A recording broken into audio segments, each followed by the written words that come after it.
Shalom Aleichem, heureux de vous retrouver. Nous lirons ce Shabbat la paracha de Emor, qui traite au début des lois concernant le Kohen. On apprend dans le chapitre 21 que certains défauts physiques peuvent rendre un Kohen inapte à accomplir le service divin au temple.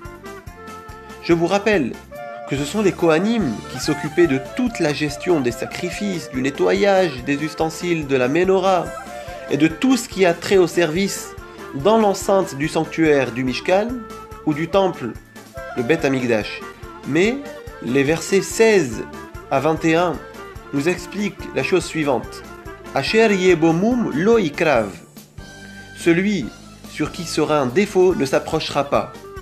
Par exemple, un homme aveugle, un homme qui a une jambe ou un bras cassé, un homme qui a le nez plat, ou encore celui qui aurait un membre plus long que l'autre, ou un boiteux, ou des sourcils anormalement longs, ou encore un défaut dans son œil, sinon une éruption cutanée, c'est-à-dire des boutons.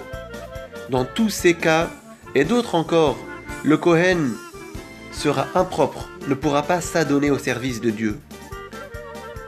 L'on pourrait se poser la question suivante. Mais pourquoi le physique d'une personne disqualifie-t-il ce dernier de servir Dieu au Beth Amikdash? La Torah n'est-elle pas spirituelle et divine? Alors pourquoi attacher autant d'importance à la moindre infirmité ou imperfection? La réponse pourrait être celle-ci. On pourrait facilement penser que le Kohen a donné sa vie pour le service de Dieu parce qu'il a un défaut dans son corps qui le rendrait de toutes les façons inapte à travailler dans la société ou dans les champs, comme c'était le cas à l'époque. C'est pourquoi Hachem a décidé de rendre inaptes pour son service tous les Kohanim qui présenteraient la moindre imperfection ou le moindre défaut.